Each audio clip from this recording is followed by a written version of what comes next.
Hi everyone. Right, I want to give you some hope.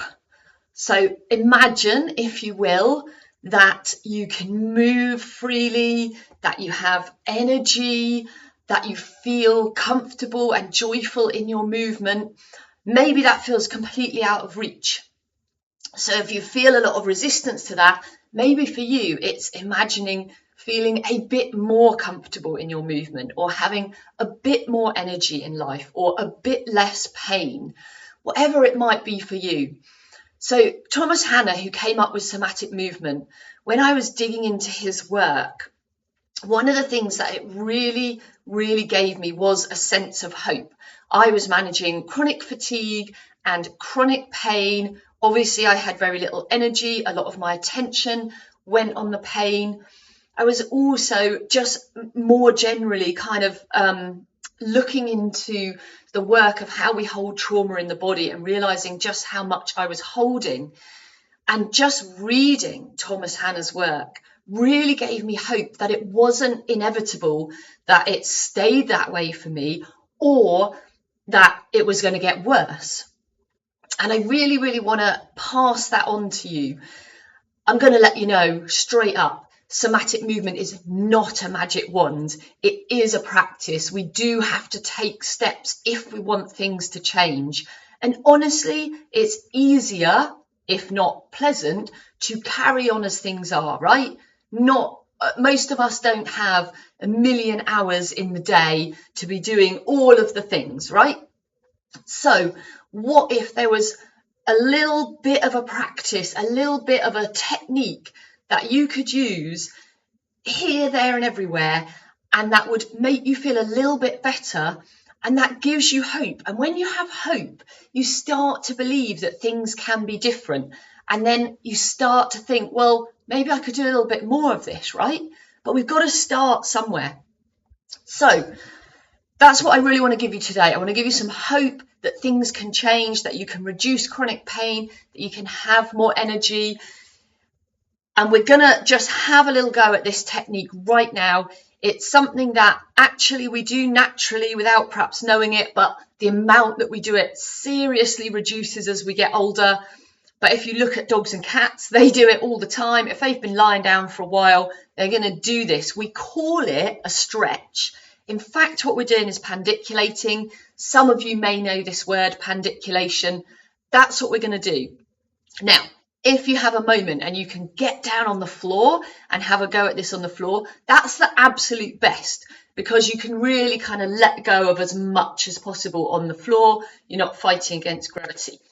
If you are seated right now, maybe you're like in the office or something and you can't really just lie down on the floor, seated is absolutely fine. Standing is fine. Wherever you are, we're just going to do this together.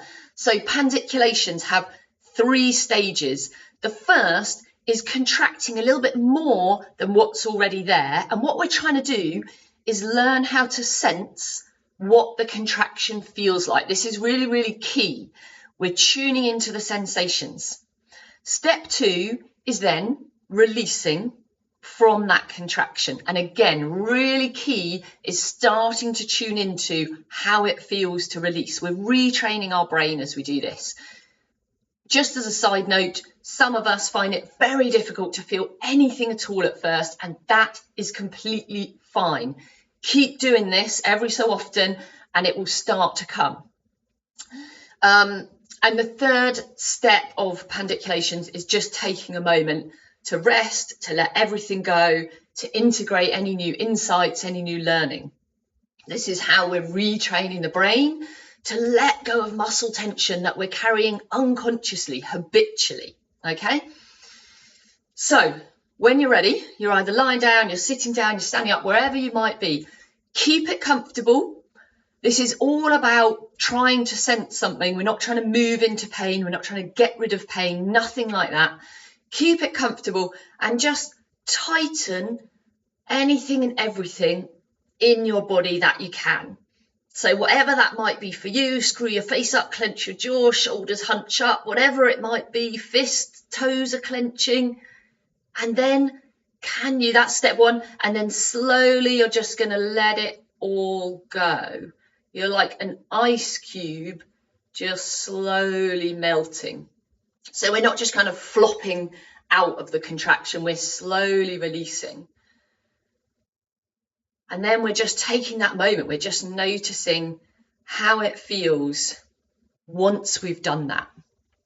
Okay, so notice how your body, your soma, which is your living body as you experience it, notice how that feels. And let's just do that again if you haven't done it already. And you can do it like a morning stretch, in inverted commas, a pandiculation. So whatever you might do in the morning. So tightening everything. That's step one. How does it feel? And then slowly releasing. Just letting go, turning down the effort in the muscles until you come back to a point of no new effort. You can't let go completely if you're standing or seated. That's fine. We just let go of as much as we can. And again, just take that moment to notice. And maybe you already notice you feel a bit heavier into the floor, or something feels a bit wider or softer or something like that. Lots of us have to do it a few times to sort of really start to notice the changes. So check in with your soma before you do this. How does it feel? Tighten everything, noticing how that feels. Then slowly release. And it should feel like comfortable, quite pleasurable. And then coming to rest, just taking a moment, let everything go.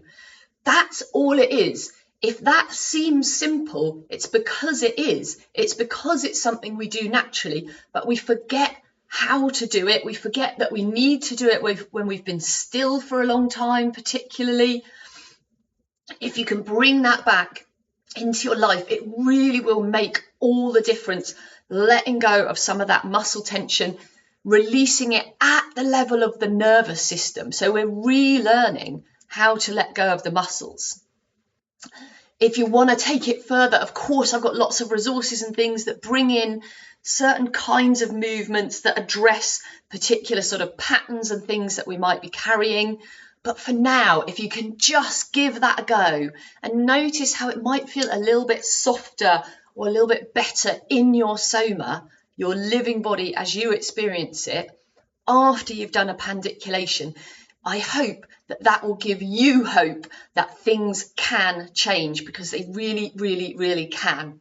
All right, do it again if you want. It should feel good.